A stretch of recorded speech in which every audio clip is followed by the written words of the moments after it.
there. Well, that's great. And the last thing that I do want to touch on pretty quickly is I know your office is not at all in charge of managing the tuition and costs and things like that, but your office is in charge of has some arm in community engagement with and student engagement. Student voice too. Student voice. Yeah. So what would you say to students that are frustrated that tuition keeps going up?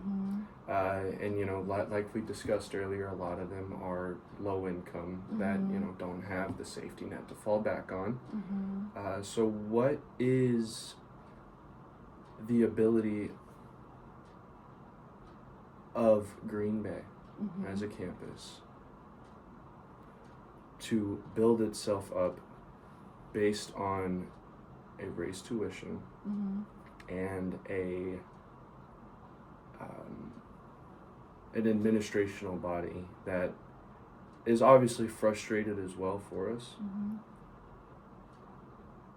but doesn't necessarily have the capacity to do anything else. So I want you to sort of explain what the administrator, be a voice for the administrational body, and just kind of talk to us about tuition and cost yes. of education, which is at most UWs in the ballpark of $20,000 when you consider like all of it, so right. books, tuition, fees, and 20,000 in total for a year. Yeah, for a year. Okay. That's about average in the system. We tend to be a little bit less.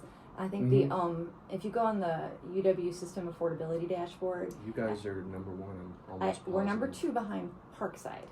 And so I don't even know where Parkside is. Yeah, so it's Racine. So okay. Yeah. Okay. Yeah. So a much smaller school, but also access oriented, very similar compositional diversity to us, right? Like just more with like an urban sort of it's definitely not urban. It looks Racine like us. It's like a park. Like whoa, really? Yeah, the campus looks very much like ours. It's like a park, but it's just way smaller. So but very similar, and so they also, like us, they were born to the system around the same time, so like late 60s, and so when that happened, we get less of the pie when it comes to state funding for education. So they, like us, I think last thing I heard, like only 17% of the funding for the university comes from the state of Wisconsin. Whereas other UW system schools might have 19% or 25% of their funding is being funded by the state of Wisconsin. And so that's part of the issue here, is that we get less of the overall pie. Another issue is that from 2014 to 2023, there was no tuition raises, period. So when you think about, like, they say cost of living increase of 3% every single year, we had 10 years where it was completely frozen. And so that meant 10 years of faculty and staff making less and less money every single year. And then that's how we lose people. Right. Brain drain almost. Yes, exactly. And so for the past 2 years, we've had 5% increases by the system.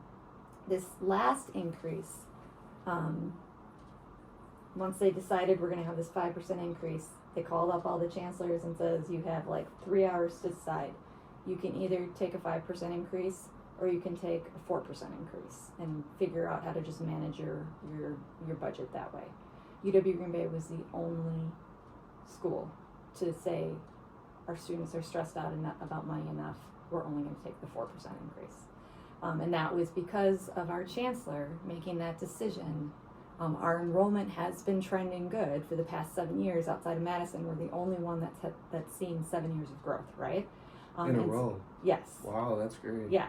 This year we might be flat, but we've had 7 years of growth, and so because we're in that enrollment situation, we have the flexibility to say we're not going to take that extra 1% on the backs of our students.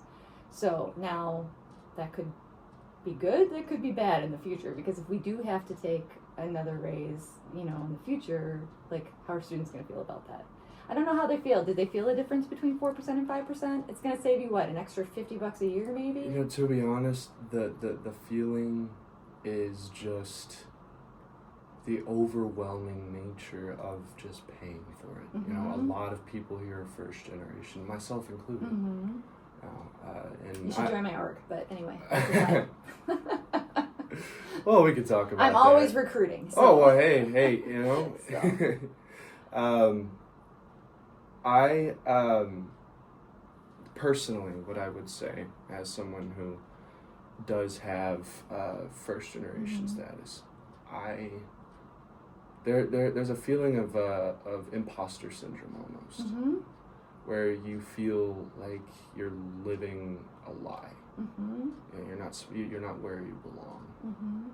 And every time that tuition gets raised, that feeling gets stronger, because literally it's making it difficult for them to actually belong. And you know, I know that's not a malicious, you know, attack by our evil overlord administrators over at UWG.